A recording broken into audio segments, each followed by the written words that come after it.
화면이 켜지자 검은 배경 위로 흰색 숫자가 깜빡거렸다. 3시 47분 M. 아파트 복도를 비추는 CCTV 화면이었다. 형광등 하나가 불규칙하게 깜빡이며 음산한 분위기를 만들어냈다. 타임스탬프에는 2024년 10월 12일 새벽 3시 47분이라고 찍혀 있었다. 1204호 현관문이 조용히 열렸다. 한 여자가 복도로 걸어 나왔다. 박인숙이었다. 72세의 그녀는 하늘색 잠옷 차림의 맨발이었고 오른손에는 두툼한 하얀 서류 봉투를 들고 있었다. 그녀의 얼굴에는 어떤 표정도 없었다. 눈은 뜨고 있었지만 초점이 완전히 풀려 있었다. 마치 깊은 최면에 걸린 사람처럼 혹은 꿈을 꾸며 걷는 몽유병 환자처럼 천천히 발을 옮겼다. 복도 끝에 있는 엘리베이터를 향해 그녀는 기계적으로 걸어갔다. 맨발이 차가운 복도 바닥을 밟았지만 그녀는 아무런 반응도 보이지 않았다. 엘리베이터 문이 스르르 열리자 그녀는 그대로 안으로 들어갔다. 문이 닫혔다. 화면이 전환되었다. 1층 로비의 CCTV였다. 엘리베이터가 도착하고 문이 열렸다. 인숙이 로비로 걸어 나왔다. 경비실 앞을 지나갔지만 경비원은 의자에 기대어 졸고 있었다. 그녀는 자동문을 통과해 건물 밖으로 나갔다. 10월의 차가운 새벽 공기가 그녀를 맞았다. 바람이 불면서 잠옷자락이 펄럭였다. 맨발로 아스팔트 도로를 밟는 그녀의 발걸음은 여전히 느리고 일정했다. 가로등 불빛 아래를 지나 점점 어둠 속으로 사라져갔다. 화면이 암전되었다. 타임스탬프만 화면 중앙에서 빠르게 돌아가기 시작했다. 10월 12일 3시 47분, 10월 12일 12시, 10월 13일 0시, 10월 14일 0시, 그리고 마침내 10월 14일 5시 23분에서 멈췄다. 48시간이 흘렀다. 응급실의 형광등 불빛은 차갑고 무자비했다. 침대에 박인숙이 누워 있었다. 그녀의 발은 끔찍한 상태였다. 온갖 상처와 긁힌 자국으로 뒤덮여 있었고 살이 갈라진 곳에서는 말라붙은 피가 검붉게 변해 있었다. 잠옷은 흙과 풀로 얼룩져 원래 하늘색이었다는 것을 알아보기 힘들 정도였다. 머리카락은 심하게 엉켜 있었고 얼굴 곳곳에 잔상처들이 나 있었다. 하지만 가장 이상한 것은 그녀의 눈이었다. 그녀는 천장을 향해 눈을 뜨고 있었지만 깜빡이지 않았다. 마치 천장 너머 어딘가에 있는 무언가를 찾고 있는 것처럼 보였다. 간호사가 침대 옆으로 다가왔다. 어머니, 정신 드세요? 간호사가 부드럽게 물었다. 인숙은 천천히 고개를 돌려 간호사를 바라봤다. 몇 초의 침묵이 흐른 뒤 그녀가 입을 열었다. 여기가 어디죠? 목소리는 갈라졌고 힘이 없었다. 병원이에요. 근처 하천 둔치에서 발견되셨어요. 기억나세요? 간호사가 조심스럽게 물었다. 인숙은 천천히 확실하게 고개를 저었다. 기억이 전혀 나지 않는다는 표정이었다. 저는 집에서 자고 있었는데요. 보호자분 오셨어요. 간호사가 문 쪽을 바라보며 말했다. 문이 열리면서 한 여자가 급하게 들어왔다. 30대 중반으로 보이는 윤다영이었다. 단정한 베이지색 코트를 입고 있었고 머리는 깔끔하게 묶여 있었다. 그녀는 인숙을 보자마자 침대 쪽으로 달려왔다. 어머니, 괜찮으세요? 정말 정말 걱정했어요. 다영의 목소리에는 진심 어린 걱정이 담겨 있었다. 그녀는 인숙의 손을 잡았다. 따뜻하고 부드럽게 감쌌다. 눈가에는 눈물까지 글썽였다. 인숙은 그녀를 바라봤다. 3초 정도 침묵이 흘렀다. 다영아, 네 어머니. 저예요. 무슨 일이 있었던 거예요? 이틀 동안 전화도 안 받으시고 문자도 안 읽으시고 다영의 목소리가 떨렸다. 이틀? 인숙의 목소리에 공포가 서려들었다. 이틀이나 지났다고요? 간호사가 차트를 확인하며 설명했다. 10월 12일 새벽에 댁을 나가신 것 같고요. 오늘 14일 새벽 5시쯤 하천 둔치에서 주민분이 발견하셨어요. 정확히 48시간이 지났습니다. 인숙의 눈이 커졌다. 48시간. 이틀. 완전히 사라진 시간. 아니에요. 저는 어젯밤에. 아니, 그녀는 말을 계속하려 했지만 할 수 없었다. 기억이 나지 않았다. 정말로 전혀 나지 않았다. 마지막으로 기억나는 것은 10월 11일 저녁이었다. 다영이 만들어준 호박죽을 먹었다. 달콤하고 부드러웠다. 그리고 약을 먹었다. 물과 함께 삼켰다. 침대에 누웠다. 그리고 그 다음은 완전한 공백이었다. 마치 누군가 그녀의 머릿속에서 48시간을 통째로 잘라내버린 것 같았다. 경찰이 도착했다. 젊은 남자 형사였다. 그는 투명한 증거 봉투를 손에 들고 있었다. 박인숙 씨 맞으시죠? 네. 인숙이 작게 대답했다. 형사는 증거 봉투를 들어 보였다. 발견 당시 이걸 손에 들고 계셨는데요. 이게 뭔지 아세요? 인숙은 봉투를 자세히 들여다봤다. CCTV에서 봤던 바로 그 하얀 서류 봉투였다.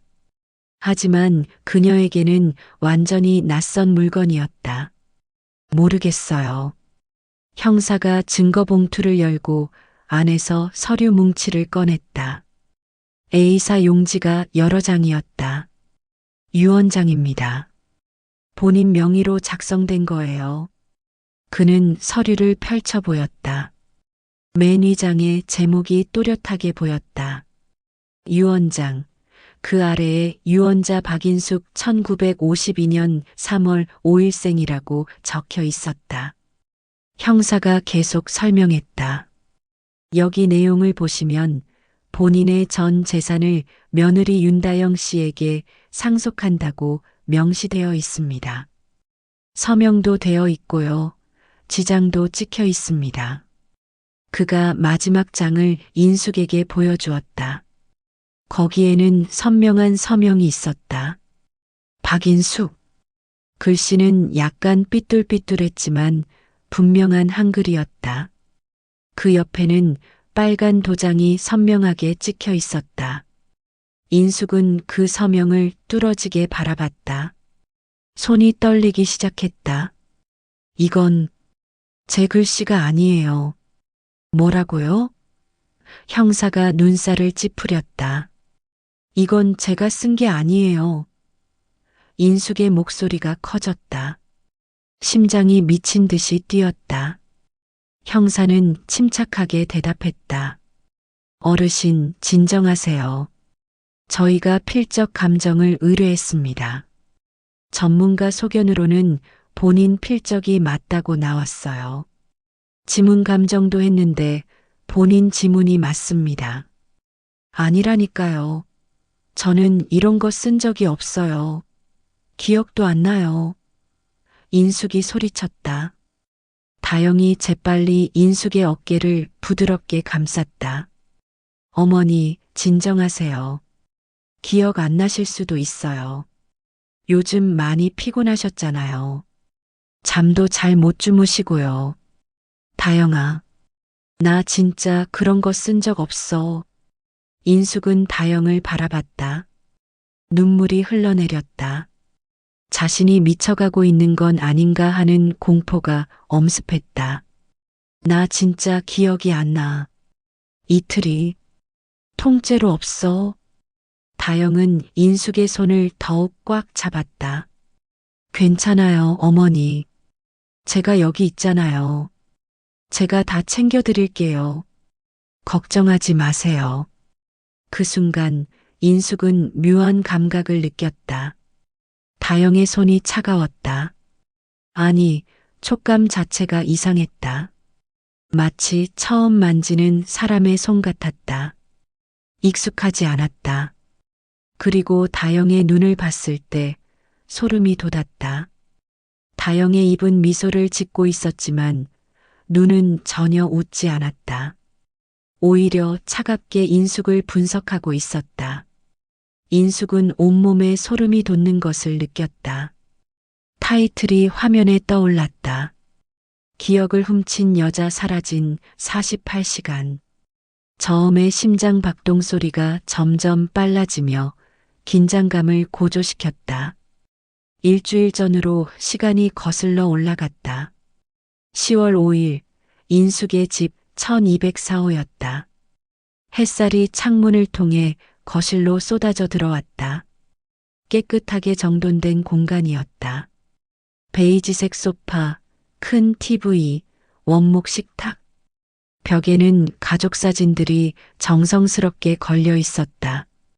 사진 속 인숙은 지금보다 훨씬 젊어 보였다. 옆에는 남편이 서 있었다. 그는 5년 전 심장마비로 세상을 떠났다. 그 옆에는 아들이 있었고 며느리 다영도 있었다. 모두가 웃고 있었다. 행복해 보였다. 인숙은 소파에 앉아 아침 드라마를 보고 있었다. 초인종이 울렸다. 들어와. 그녀가 대답했다.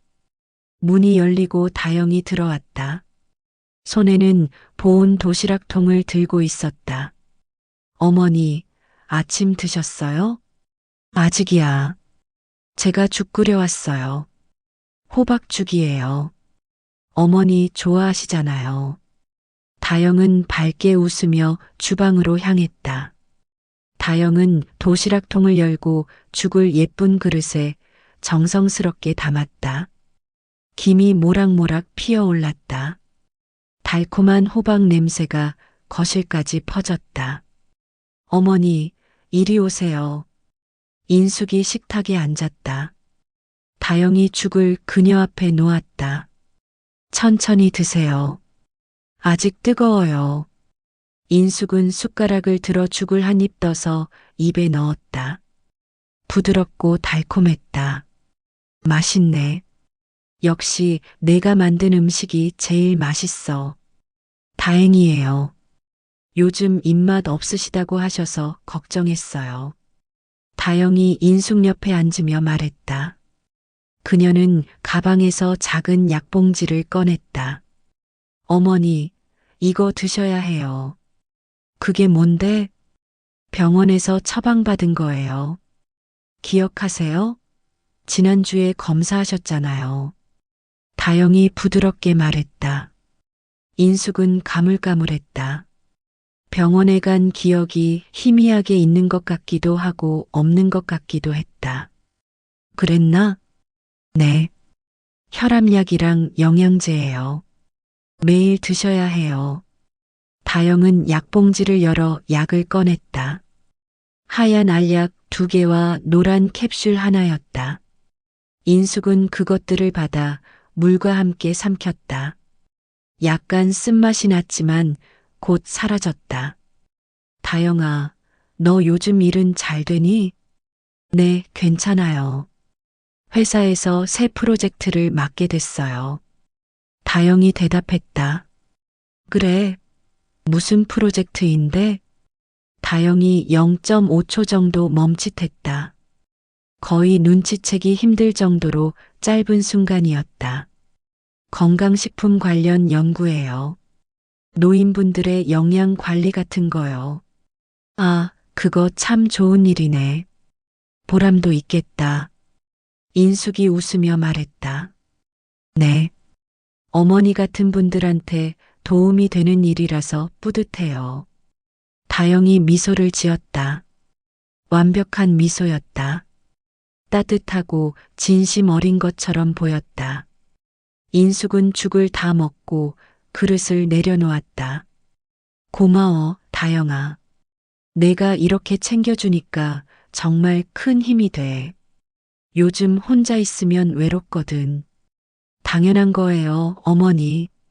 가족인데요. 다영은 일어나서 그릇을 싱크대로 가져가 설거지를 시작했다. 인숙은 소파로 돌아가 TV를 보려고 했다. 그런데 갑자기 이상한 느낌이 들었다. 머리가 무거워지기 시작했다. 눈꺼풀이 납처럼 무거워졌다. 온몸에 힘이 빠졌다. 다영아, 나 좀 이상해. 인숙이 가까스로 말했다. 어머니? 다영이 돌아봤다. 그녀의 얼굴에서 표정이 사라졌다. 갑자기 너무 졸려. 인숙의 목소리가 작아졌다. 인숙은 소파에 쓰러졌다. 의식이 빠르게 흐려졌다. 마지막으로 본 것은 다가오는 다영의 모습이었다. 다영은 천천히 인숙에게 다가왔다. 그녀는 인숙을 내려다봤다. 아무 표정도 없었다. 그리고 작은 목소리로 마치 혼잣말하듯 중얼거렸다. 15분이면 깊은 수면 단계로 들어가요. 실험 데이터대로네요. 그녀는 손목시계를 확인했다. 정확히 오전 10시 23분. 다영은 주방으로 돌아가 가방을 열었다. 안에서 작은 노트를 꺼냈다. 검은색 가죽 표지의 노트였다. 노트를 펼치자 빼곡하게 적힌 표가 나타났다. 상단에 실험 기록 해시태그사라고 적혀 있었다. 그 아래에는 대상 박인숙 72세, 투여일 10월 5일, 투여량 LM-47, EM기 보조제 1캡슐, 예상 효과 단기 기억 교란, 암시 수용도 증가, 관찰 시간 48시간이라고 상세하게 기록되어 있었다. 다영은 펜을 꺼내 새로운 줄에 적었다. 1023-투여 후 5분, 수면 유도 성공. 예상보다 30초 빠름. 노트를 닫고 가방에 넣었다. 그리고 다시 인숙에게 다가갔다. 인숙은 깊이 잠들어 있었다. 입이 약간 벌어져 있었고 고른 숨소리가 들렸다. 다영은 무표정한 얼굴로 그녀를 내려다봤다. 10초 정도 그렇게 서 있었다. 그리고 낮게 속삭였다. 미안해요, 어머니. 하지만 이건 꼭 필요한 일이에요. 이해해 주실 거라고 믿어요. 시간이 흘렀다. 10월 7일, 이틀 후 아침이었다. 인숙이 침대에서 눈을 떴다. 아침 햇살이 커튼 사이로 비집고 들어왔다. 응? 그녀는 혼란스러웠다. 머리가 개운하지 않았다. 마치 이틀 동안 술을 마신 것처럼 머리가 무겁고 둔했다. 뭔가 긴 꿈을 꾼 것 같은데 전혀 기억나지 않았다. 벽시계를 봤다. 오전 8시였다. 내가 언제 잤지? 그녀는 기억을 더듬어 봤다. 어제, 아니 그제, 다영이 와서 죽을 먹였다. 맛있었다. 그리고 그 다음이 가물가물했다. 완전히 기억이 안 났다. 마치 그 부분만 깨끗하게 지워진 것 같았다. 인숙은 침대에서 일어나 거실로 나갔다. 식탁 위에 뭔가 놓여 있었다. 서류 여러 장이었다. 그녀는 다가가서 그것들을 집어들었다. 맨 위 서류의 제목이 눈에 들어왔다. 치매 간병인 보험 가입 신청서. 그 아래에 신청인 박인숙이라고 적혀 있었다. 인숙의 눈이 커졌다. 이게 뭐야? 그녀는 서류를 자세히 읽었다. 치매 진단을 받을 경우 간병인 비용을 지원해주는 보험이었다. 신청인은 박인숙, 날짜는 10월 6일. 어제였다. 그리고 맨 아래에는 서명이 있었다.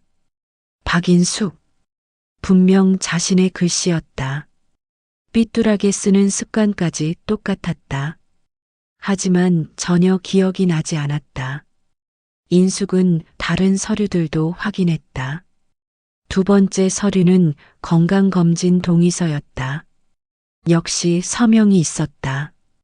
세 번째는 개인정보 제공 동의서. 네 번째는 금융거래 위임장이었다. 위임자는 박인숙, 수임자는 윤다영이라고 적혀 있었다. 모든 서류에 인숙의 서명이 있었다. 하지만 하나도 기억나지 않았다. 마치 다른 사람이 자기 이름으로 서명한 것 같았다. 인숙의 손이 떨렸다. 이건 뭔가 잘못됐어. 그녀는 휴대폰을 집어들고 다영에게 전화를 걸었다. 여보세요, 어머니? 다영의 목소리가 들렸다. 밝고 경쾌했다. 다영아, 너 오늘 우리 집 온 적 있니? 아니요, 아직 안 갔는데요. 왜요? 무슨 일 있으세요?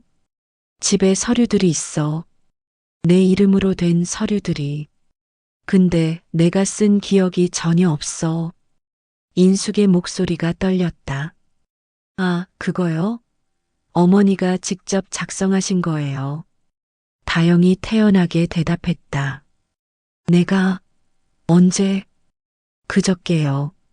제가 어머니 댁에 갔을 때 같이 작성했잖아요. 기억 안 나세요? 인숙은 말문이 막혔다. 그저께? 10월 6일? 나 그날. 뭐 했어? 저랑 같이 병원 갔었어요. 정기 검진 받으시고 보험 상담도 받으셨죠. 어머니가 직접 다 결정하신 거예요. 간병인 보험도 필요하다고 하시면서요. 다영의 목소리에는 약간의 걱정이 묻어났다. 정말 내가 그랬어? 인숙은 혼란스러웠다. 네. 혹시 또 잊으셨어요? 어머니, 요즘 자꾸 이러시면 안 돼요. 정말 전문의한테 제대로 검사 받으셔야 할 것 같아요. 다영아, 나 정말 기억이 안 나. 전혀. 인숙의 목소리가 작아졌다. 괜찮아요, 어머니. 제가 오늘 저녁에 갈게요. 같이 천천히 얘기해봐요. 너무 걱정하지 마세요. 다영이 위로했다. 전화가 끊겼다. 인숙은 휴대폰을 식탁에 내려놓고 주저앉았다. 서류들을 다시 하나하나 봤다. 분명 자기 글씨였다. 자기 서명이었다. 필체도 똑같았다. 하지만 전혀 기억이 나지 않았다. 마치 누군가 다른 사람이 자기 손을 조종해서 쓴 것 같았다. 인숙은 손으로 얼굴을 감쌌다. 내가 정말 미쳐가는 건가? 치매인가? 그날 저녁 7시 다영이 왔다. 역시 도시락통을 들고 있었다. 어머니, 저 왔어요. 왔니? 인숙은 소파에 앉아 하루 종일 서류들만 보고 있었다. 다영은 주방으로 가서 저녁을 차렸다. 오늘은 미역국이에요. 어머니 좋아하시는 거잖아요. 두 사람은 식탁에 마주 앉았다. 다영이 국을 떠서 인숙에게 건넸다. 드세요. 인숙은 숟가락을 들었지만 먹지 않았다. 그녀는 다영을 똑바로 쳐다봤다. 다영아, 솔직하게 대답해줘. 네, 어머니. 나 진짜 그저께 너랑 병원 갔던 거 맞아? 다영은 인숙을 봤다. 눈을 깜빡이지 않았다. 네. 무슨 검사 받았는데? 기본 혈액 검사랑 뇌 MRI요. 어머니가 자꾸 깜빡하신다고 하셔서 신경과에서 검사 받으셨어요. 네. 인숙의 목소리가 떨렸다. 네. 혹시 치매 초기 증상이 아닌가 해서요. 인숙은 숟가락을 내려놓았다. 나, 치매야? 아니에요. 다영이 빠르게 대답했다. 아직은 아니에요. 하지만 경도인지장의 초기 증상이 보인다고 하셔서요. 그래서 보험도 미리 들어두는 게 좋겠다고 의사 선생님이 권유하셔서 같이 상담받았잖아요. 내가 직접 동의했어? 네. 어머니가 직접 하시겠다고 하셨어요. 아들한테 부담 주기 싫다고 하시면서요. 다영이 차분하게 설명했다. 인숙은 다영을 뚫어지게 봤다. 다영의 얼굴은 너무나 평온했다. 걱정스러운 표정이 완벽하게 연출되어 있었다. 너무 완벽했다. 연기처럼 느껴졌다. 다영아, 진짜 솔직하게 말해봐. 내가 정말 그렇게 했어? 어머니, 왜 이러세요? 다영의 표정이 약간 굳었다. 대답해. 내가 정말로 직접 그 서류들 작성했어? 정말로? 다영이 0.8초 정도 침묵했다. 그리고 대답했다. 네. 거짓말하지 마. 인숙의 목소리가 높아졌다. 어머니, 나 다 알아. 뭔가 이상해. 내 기억이 비어 있어. 통째로 사라졌어. 이건 그냥 깜빡한 게 아니야. 완전히 지워진 거야. 마치 누가 내 머릿속을 지운 것처럼. 다영은 여전히 침착했다. 어머니, 그게 바로 증상이에요. 단기 기억 장애, 경도인지 장애의 전형적인 초기 증상이에요. 아니야. 인숙이 고개를 세차게 저었다. 이건 다른 거야. 나 느껴. 뭔가가 완전히 잘못됐어. 마치 누군가 내 하루를 훔쳐간 것 같아. 다영이 한숨을 쉬었다. 어머니, 제발 현실을 받아들이세요. 나이 드시면 누구나 이럴 수 있어요. 저도 최대한 도와드릴게요. 그러니까 저 좀 믿으세요. 믿으라고? 인숙이 다영을 똑바로 쳐다봤다. 그 순간 묘한 느낌이 들었다. 다영의 눈. 그 눈이 자기를 보는 방식이 이상했다. 따뜻함이 없었다. 차가웠다. 마치 실험 대상을 관찰하는 연구자의 눈 같았다. 다영아, 너 나한테 뭔가 했지? 인숙이 조용히 물었다. 예. 다영의 표정이 굳었다. 솔직히 말해봐. 너 내 기억을 어떻게 한 거지? 다영이 웃었다. 황당하다는 듯한 웃음이었다. 어머니, 그게 무슨 말씀이세요? 제가 어떻게 기억을 지워요? 그게 가능하다고 생각하세요? 모르겠어. 하지만 분명 뭔가 있어. 나 확신해. 인숙이 자리에서 일어났다. 이제 내가 주는 음식도 약도 안 먹을 거야. 어머니, 다영의 목소리가 날카로워졌다. 그 약, 진짜 혈압약 맞아? 솔직히 말해봐. 다영의 표정이 순간적으로 굳었다. 찰나였지만 인숙은 놓치지 않았다. 역시 뭔가 있구나. 인숙이 뒤로 물러났다. 다영이 천천히 일어섰다. 어머니, 진정하세요. 진정? 내가 왜 진정해야 돼? 너 지금 나한테 뭔가 하고 있는 거잖아. 어머니, 다영의 목소리가 커졌다. 제발 그만하세요. 이러시면 정말 큰일 나요. 큰일? 무슨 큰일? 인숙이 물었다. 다영은 입을 다물었다. 그녀는 가방을 집었다. 오늘은 그만 갈게요. 어머니 좀 쉬세요. 다영아, 가지 마. 인숙이 소리쳤지만 다영은 돌아보지 않고 문을 열고 나갔다. 문이 쾅 닫혔다. 인숙은 혼자 남았다. 거실은 너무 조용했다. 차가운 미역국이 식탁에 놓여 있었고 서류들이 흩어져 있었다. 그리고 말할 수 없는 불안감이 그녀를 짓눌렀다. 다음 날인 10월 8일, 인숙은 혼자 병원에 갔다. 다영이 말했던 바로 그 병원이었다. 서울중앙병원 신경과였다. 그녀는 접수대로 가서 직원에게 물었다.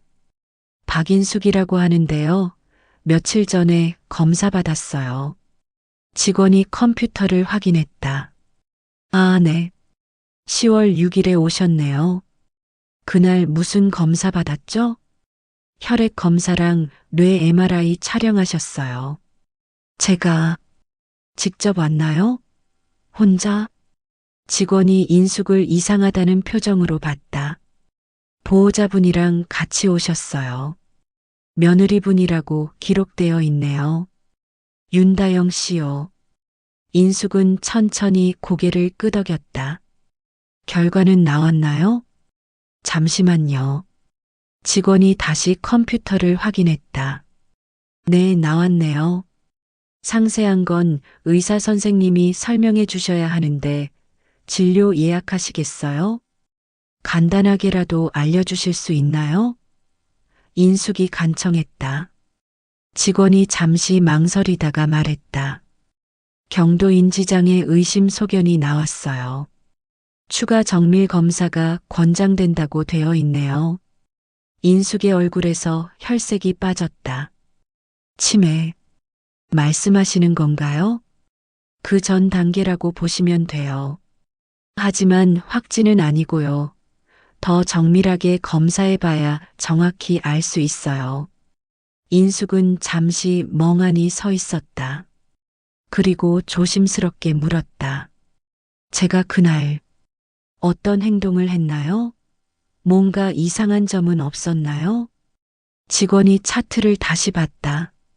글쎄요, 특별한 건 없는데. 아, 여기 간호사 기록을 보니까 환자분이 조금 멍한 상태였다고 적혀 있네요. 질문에 대한 반응이 좀 느렸다고요. 멍한 상태. 인숙은 그 단어를 곱씹었다. 자기가 멍했다고? 전혀 기억도 나지 않는 그날에? 감사합니다. 인숙은 병원을 나왔다. 밖은 화창한 가을날이었다. 10월의 햇살이 따스했고 바람이 부드럽게 불었다. 하지만 인숙의 마음은 얼어붙어 있었다. 정말 자기가 치매인 걸까? 아니면 그녀는 휴대폰을 꺼내 인터넷을 검색했다. 기억 상실 원인. 여러 결과가 나왔다.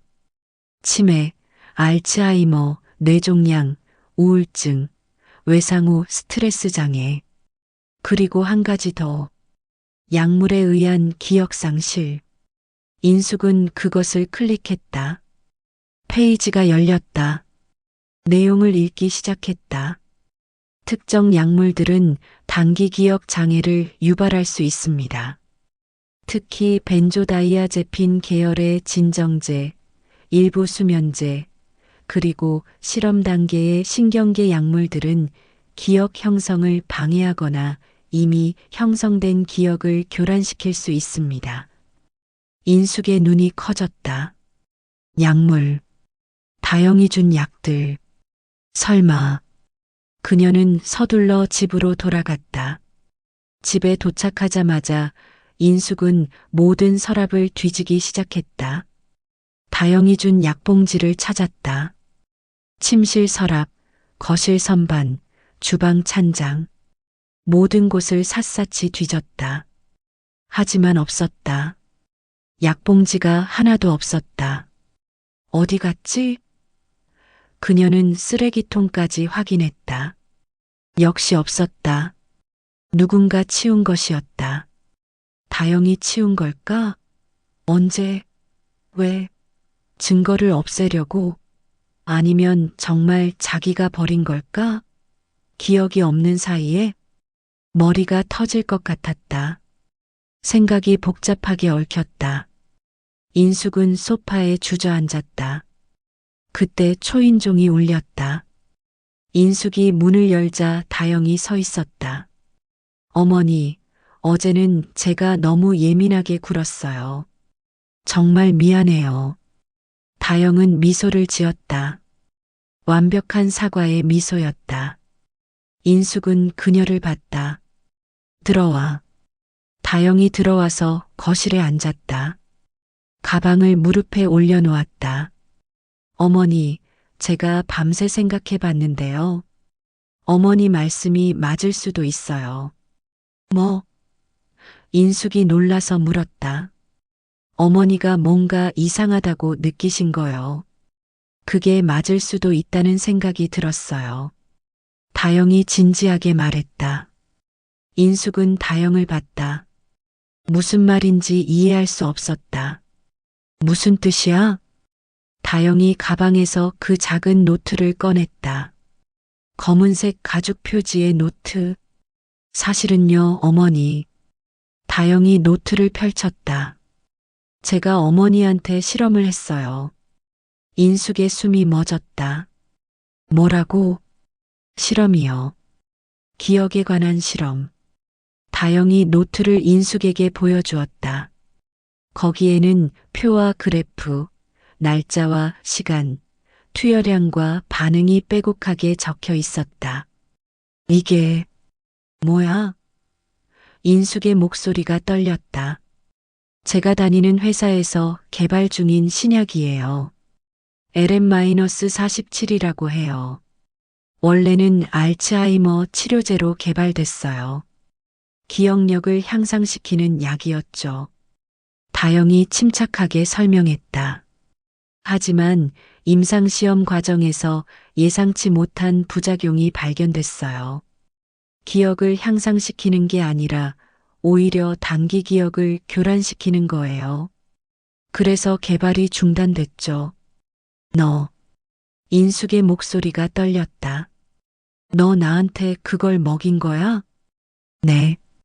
다영이 태연하게 고개를 끄덕였다. 미안해요, 어머니. 하지만 이건 꼭 필요한 일이었어요. 필요한 일? 인숙이 벌떡 일어났다. 분노가 치솟았다. 너, 미쳤구나. 너 지금 무슨 짓을 한 건지 알아? 이건 불법이야. 범죄야. 불법은 아니에요. 어머니가 동의하셨거든요. 다영이 차분하게 말했다. 내가 언제 동의했어? 약 드시고 몽롱한 상태에서요. 그때는 뭐든지 동의하셨어요. 다 기록했어요. 다영이 노트의 다른 페이지를 넘겼다. 거기에는 대화 내용까지 자세히 적혀 있었다. 그게 바로 그 약의 효과예요, 어머니. 단순히 기억을 지우는 게 아니라 의지력을 약화시키는 거예요. 암시에 쉽게 넘어가게 만들죠. 그래서 어머니는 제가 시키는 대로 서류도 작성하셨고 유언장도 쓰셨어요. 인숙의 온몸이 얼어붙었다. 뭐라고? 유언장? 네. 응급실에서 발견된 그 유언장이요. 어머니가 직접 쓰신 거예요. 물론 제 지시를 따라서요. 전 재산을 저한테 상속한다고요. 인숙은 말을 잇지 못했다. 충격이 너무 컸다. 왜 이런 짓을? 다영의 표정이 변했다. 미소가 사라졌다. 차갑고 텅 빈 얼굴이 드러났다. 마치 가면을 벗어던진 것 같았다. 왜냐고요? 다영이 몸을 앞으로 기울였다. 눈에 이상한 빛이 돌았다.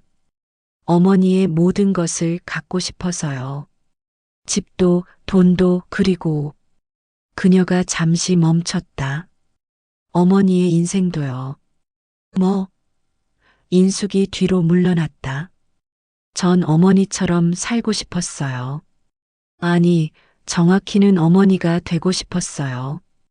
어머니는 모든 걸 가지고 계시잖아요.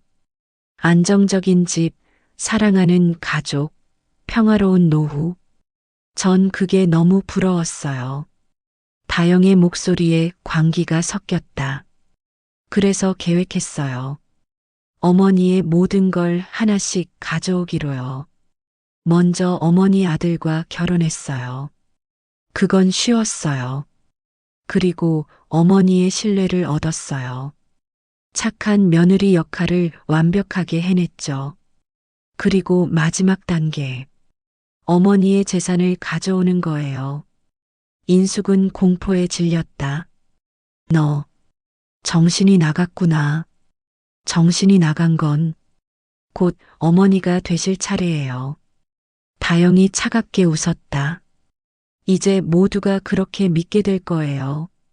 어머니는 치매 환자고 저는 헌신적으로 모시는 착한 며느리죠. 그리고 어머니가 자발적으로 모든 걸 저한테 주셨다고요. 안 돼. 인숙이 소리쳤다. 하지만 다영이 그녀를 밀쳤다. 인숙은 소파에 쓰러졌다. 아, 어머니, 저항하지 마세요. 소용없어요. 다영이 가방에서 무언가를 꺼냈다. 주사기였다. 투명한 액체가 들어 있었다. 이게 마지막이에요. 이걸 맞으시면 어머니는 영구적으로 기억을 잃게 될 거예요. 그리고 저는 다영이 주사기를 들어 올렸다. 저는 완벽한 상속자가 되는 거죠. 안 돼. 제발. 인숙이 비명을 질렀다. 하지만 다영은 천천히 다가왔다. 그 순간 문이 벌컥 열렸다. 경찰이다. 움직이지 마. 2명의 형사가 들어왔다. 앞장선 사람은 30대 초반의 여자 형사였다. 다영이 얼어붙었다. 주사기를 든 채로. 윤다영 씨 맞죠? 불법 약물 투여 및 사기 혐의로 체포합니다. 여자 형사가 다영에게 다가가며 수갑을 꺼냈다. 잠깐, 이건 오해. 다영이 뒤로 물러났지만 다른 형사가 그녀를 붙잡았다. 저항하지 마세요. 수갑이 채워졌다. 찰칵. 인숙은 소파에서 그 광경을 봤다. 믿을 수 없었다. 여자 형사가 인숙에게 다가왔다. 박인숙 씨, 괜찮으세요? 누가? 어떻게? 인숙이 가까스로 물었다. 신고받고 왔습니다. 조카분이신 이주은 변호사님이 신고하셨어요. 주은이가? 인숙의 눈에서 눈물이 흘렀다. 시간이 하루 전으로 거슬러 올라갔다. 10월 7일 법무법인 사무실이었다. 신입 변호사 이주은이 책상에 앉아 서류를 검토하고 있었다. 휴대폰이 울렸다. 인숙이었다. 고모, 안녕하세요.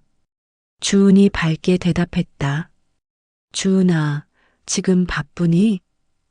인숙의 목소리가 떨렸다. 아니요, 괜찮아요. 무슨 일이세요? 나 좀 이상한 일이 있어서. 너 법 잘 알잖아. 상담 좀 받을 수 있을까? 인숙이 조심스럽게 물었다. 물론이죠. 무슨 일인데요? 주은은 펜을 들고 메모 준비를 했다. 인숙이 상황을 설명했다. 사라진 기억들, 모르는 사이에 작성된 서류들, 다영의 이상한 행동들, 그리고 약물에 대한 의심. 주은은 듣다가 표정이 점점 심각해졌다. 고모, 그거 매우 심각한 문제인데요. 혹시 약물 복용하신 거 있으세요? 다영이가 준 약들이 있긴 한데, 혈압약이랑 영양제래.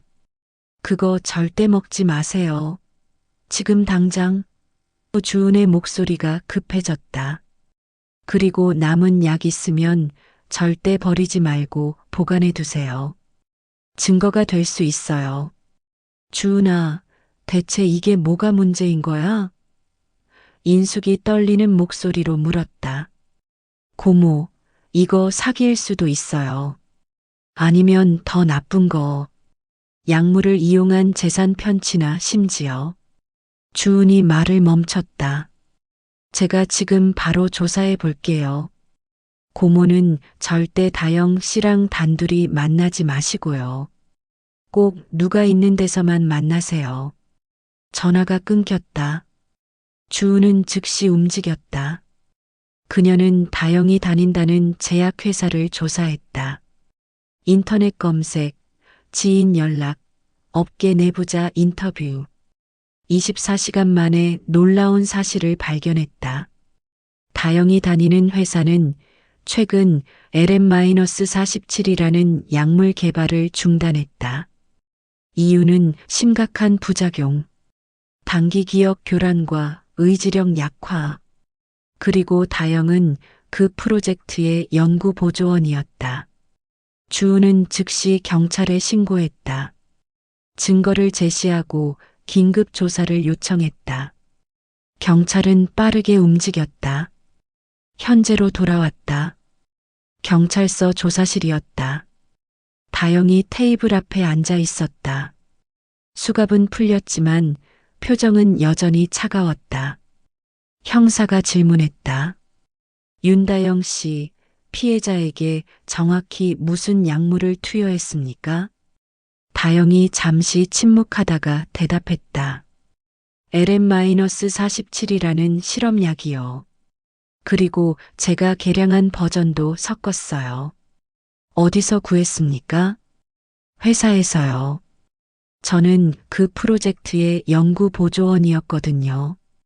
약물 샘플을 빼돌리는 건 어렵지 않았어요. 왜 시어머니한테 그런 짓을 한 겁니까? 형사의 목소리가 차가웠다. 다영이 웃었다. 비웃는 듯한 웃음이었다. 재미있어서요. 뭐라고요? 형사가 믿을 수 없다는 표정을 지었다. 재미있었어요.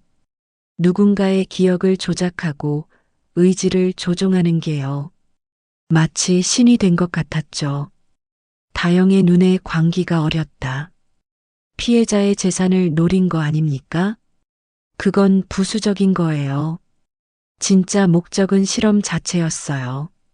얼마나 완벽하게 한 사람을 조종할 수 있는지 알고 싶었어요. 다영이 앞으로 몸을 기울였다. 그리고 아시나요? 거의 성공할 뻔했어요. 조카만 없었으면 완벽했을 거예요. 한 달이 흘렀다.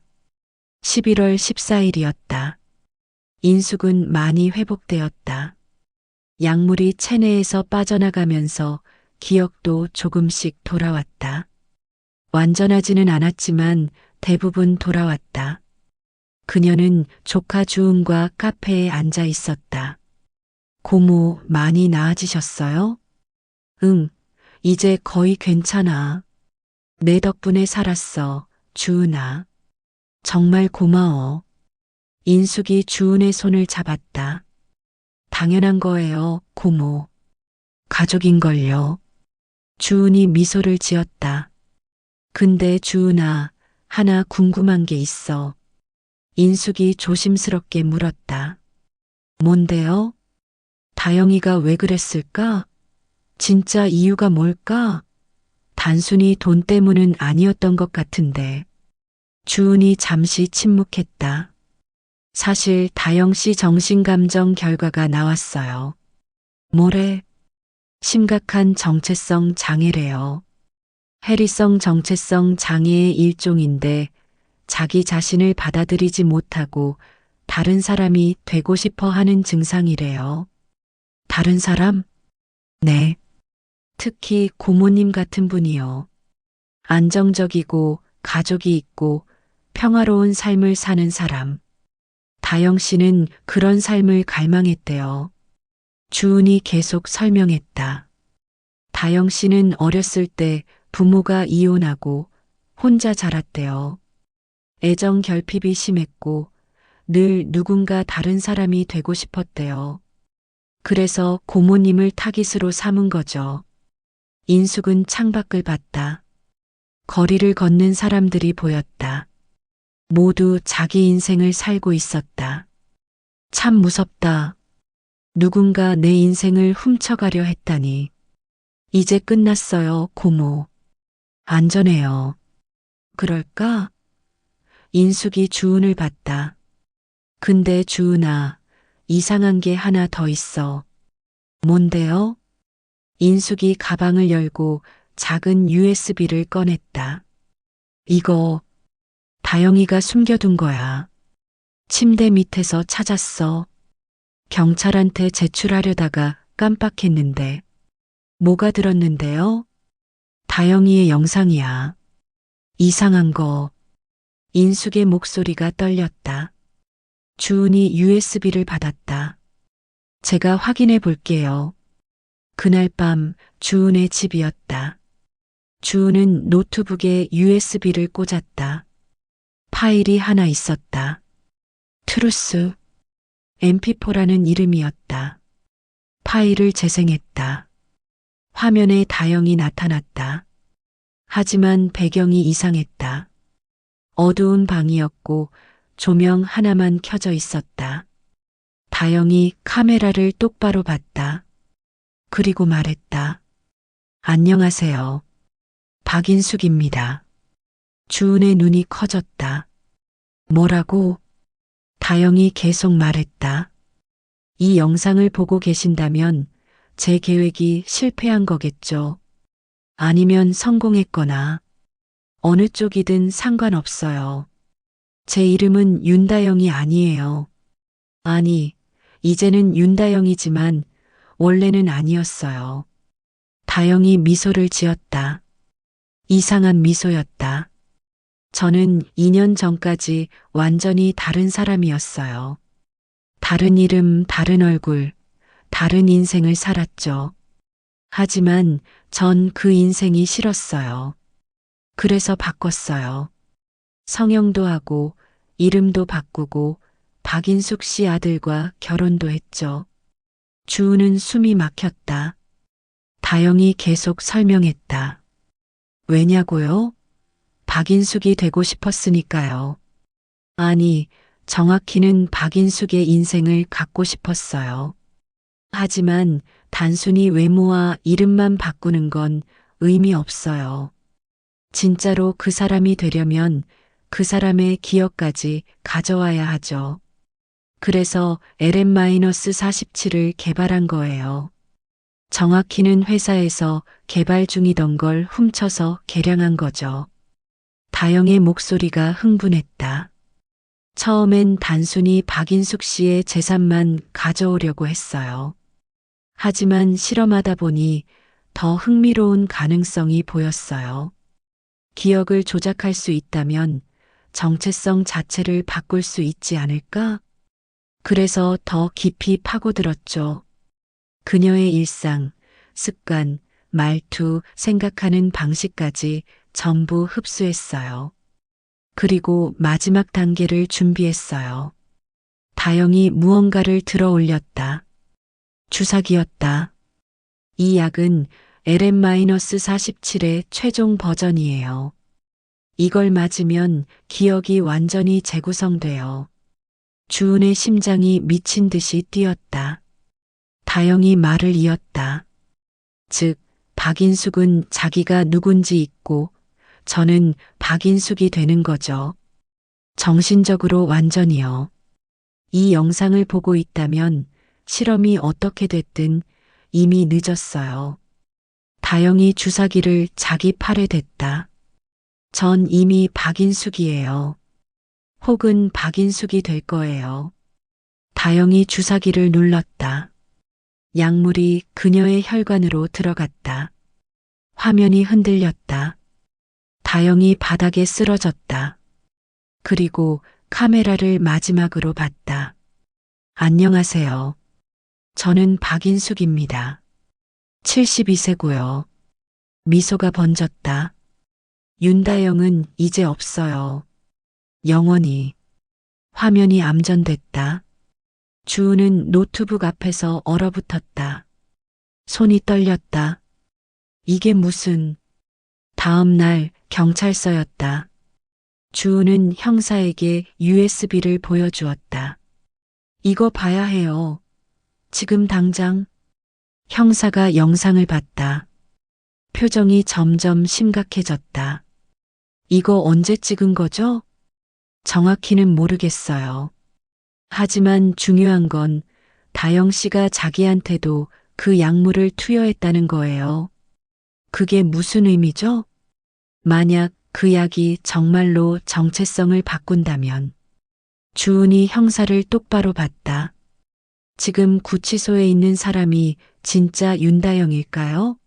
아니면 형사가 굳었다. 설마 확인해 봐야 해요.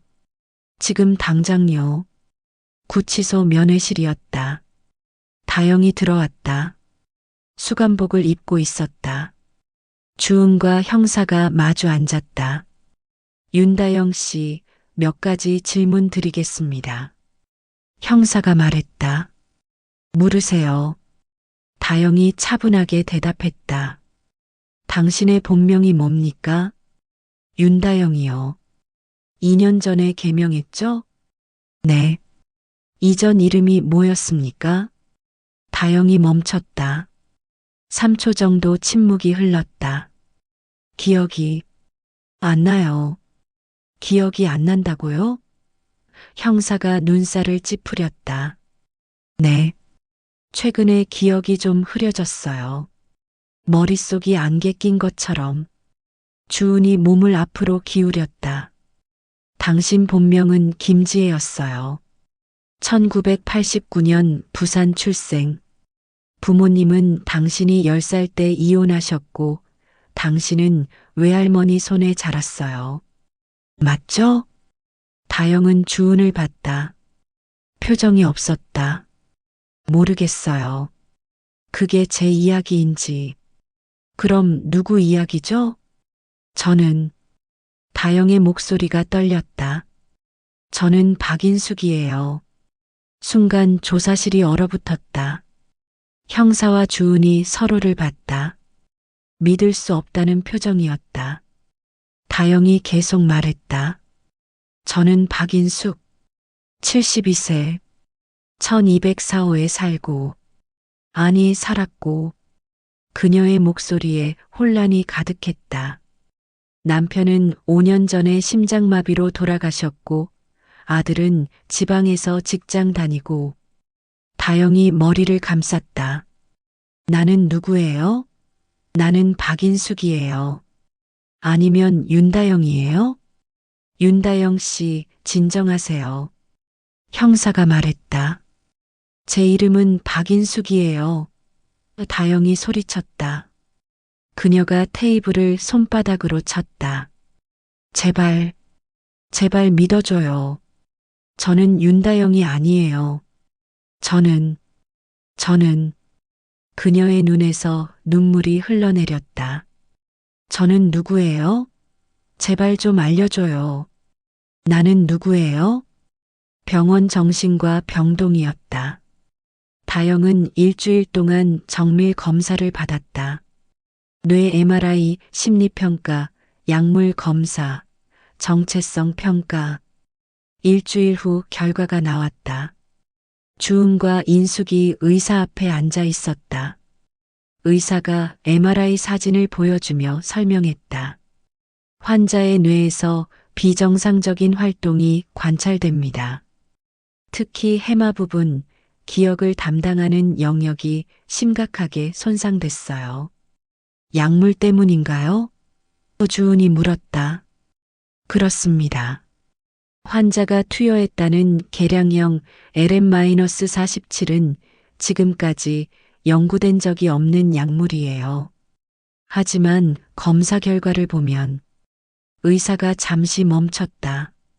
환자의 원래 기억이 억제되고 대신 타인의 기억이 주입된 것으로 보입니다. 정확히는 박인숙 씨의 기억이요. 그게 정말 가능한가요? 인숙이 떨리는 목소리로 물었다. 이론적으로는 가능합니다. 하지만 이렇게 완벽하게 성공한 사례는 의학 역사상 처음이에요. 의사가 서류를 넘겼다. 현재 환자는 자신이 박인숙이라고 확신하고 있습니다. 윤다영이라는 정체성은 거의 완전히 사라졌어요. 본인 이름도 과거도 모두 기억하지 못합니다. 그럼 다영이는 어떻게 되는 거예요? 인숙이 물었다. 의사가 심각한 표정을 지었다. 환자는 이제 두 사람도 아니고 한 사람도 아니에요. 정체성이 완전히 혼재된 상태입니다. 치료가 매우 어렵고 어쩌면 불가능할 수도 있습니다. 3개월이 흘렀다. 2025년 2월이었다. 재판이 끝났다. 윤다영은 유죄 판결을 받았다.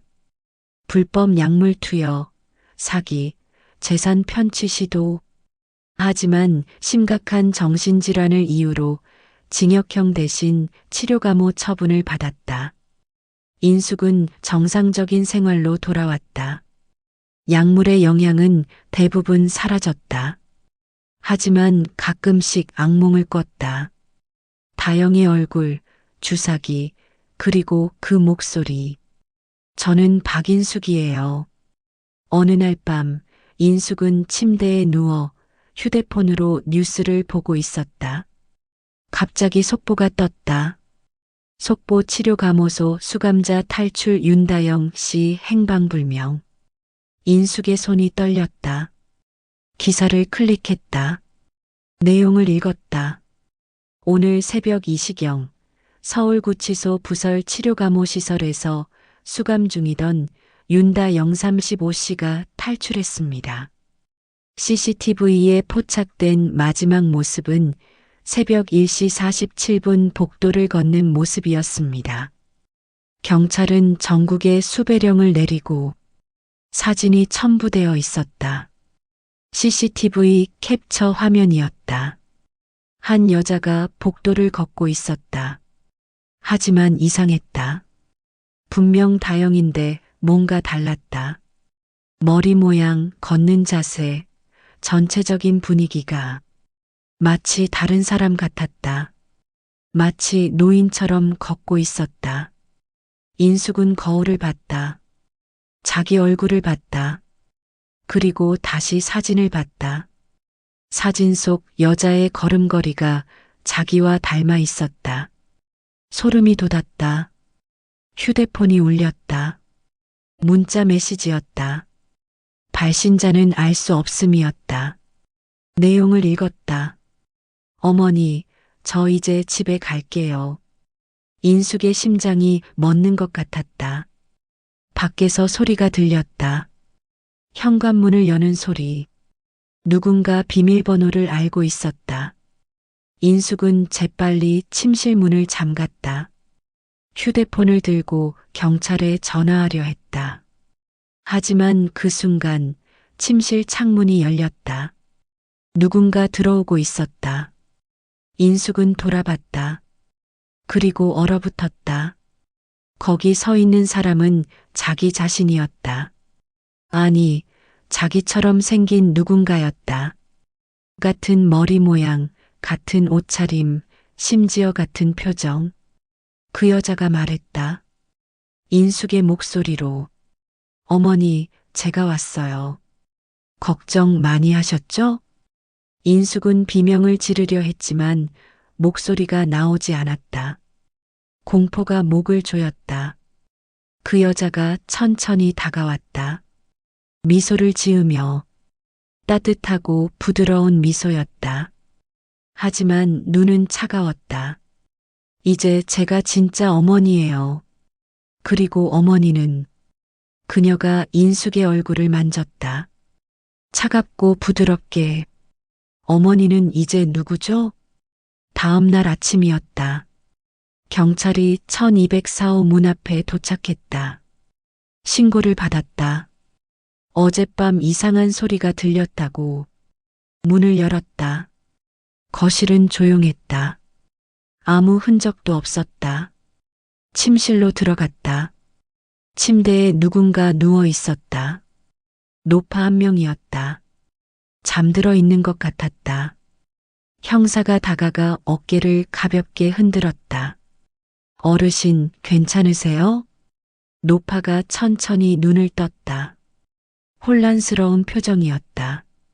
응? 박인숙 씨 맞으시죠? 노파는 형사를 봤다. 3초 정도 침묵이 흘렀다. 누구세요? 경찰입니다. 어젯밤에 이상한 일 없으셨어요? 노파는 고개를 갸웃했다.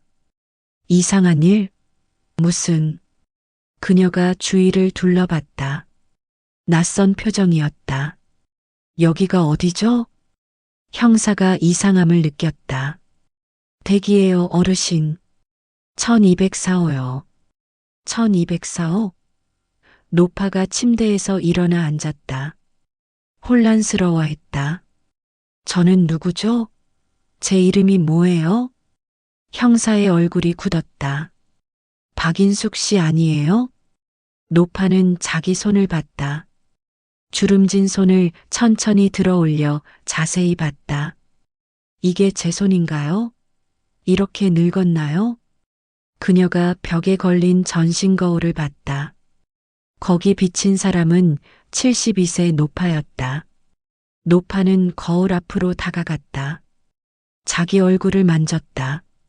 주름, 흰 머리, 처진 피부. 이게 저예요? 정말 저예요? 그리고 작은 목소리로 거의 속삭이듯 중얼거렸다. 저는 윤다영인데 내 얼굴은 어디 갔어요? 형사가 소름을 느꼈다. 뭐라고요? 노파가 형사를 봤다. 눈에 공포가 가득했다. 내 얼굴 어디 갔어요? 왜 제가 이렇게 늙었죠?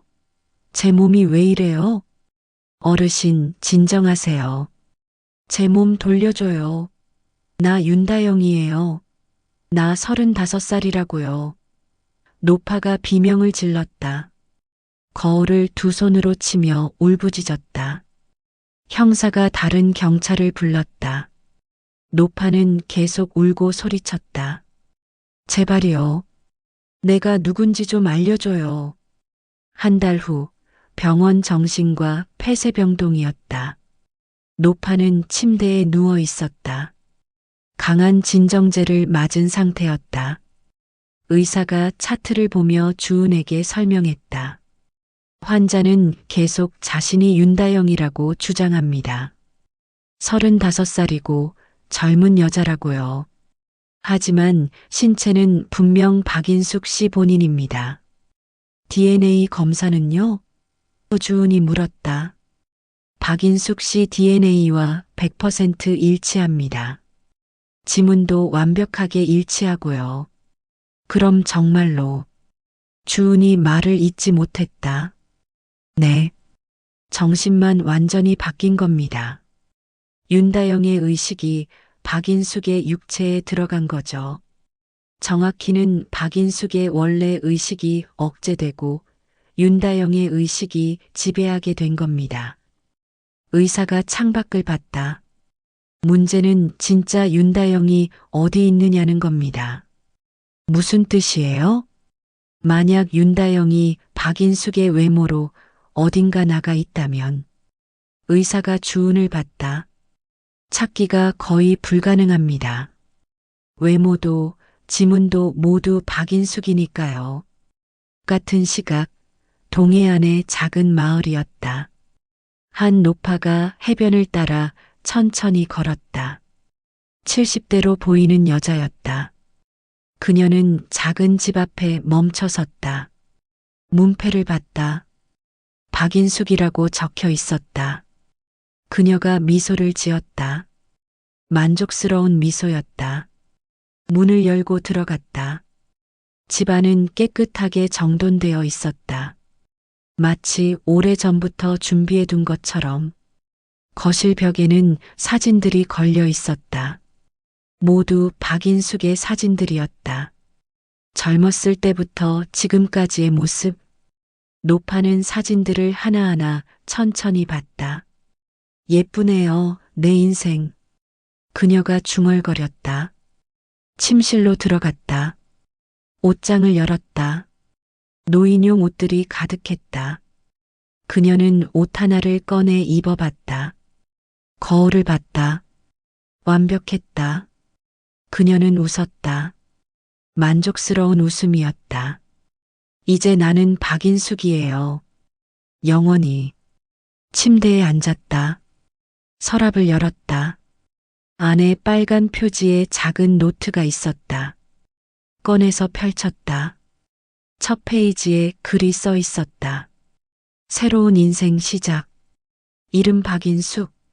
나이 72세. 직업 은퇴. 가족 없음 새로 만들 것. 노파는 펜을 꺼내 새로운 줄에 적었다. 1일차 성공적으로 정착 완료. 박인숙으로서의 삶 시작. 완벽함. 노트를 닫았다. 창밖을 봤다.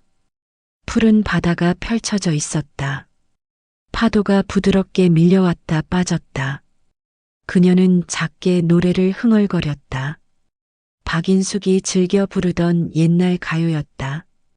모든 것이 완벽했다. 서울 병원 폐쇄병동에서 노파 육체는 박인숙, 정신은 윤다영이 창밖을 멍하니 봤다. 그녀는 중얼거렸다. 나는 누구지? 나는 박인숙인가? 윤다영인가? 복도에서 간호사가 지나갔다. 박인숙 씨, 약 드실 시간이에요. 노파는 천천히 고개를 돌렸다. 박인숙, 그게 나인가요? 네, 어르신. 약 드세요. 간호사가 하얀 알약을 건넸다. 노파는 약을 받다. 그리고 갑자기 던져버렸다. 싫어요. 더 이상 약 안 먹어요. 어르신, 나 아직 나를 찾아야 해요. 내가 누군지. 노파가 울기 시작했다. 나는 아직 여기 있어요. 들리시죠? 제발. 화면이 천천히 암전됐다. 마지막으로 들리는 것은 노파의 흐느끼는 소리였다. 그리고 자막이 떠올랐다. 사람의 기억은 그 사람을 만든다. 하지만 기억을 훔치면 당신은 무엇을 훔친 것인가? 영혼인가, 육체인가, 아니면 존재 자체인가? 누가 진짜이고 누가 가짜인가? 그 경계는 이제 사라졌다. 그리고 두 여자는 영원히 서로의 감옥이 되었다. 완전한 암전. 침묵.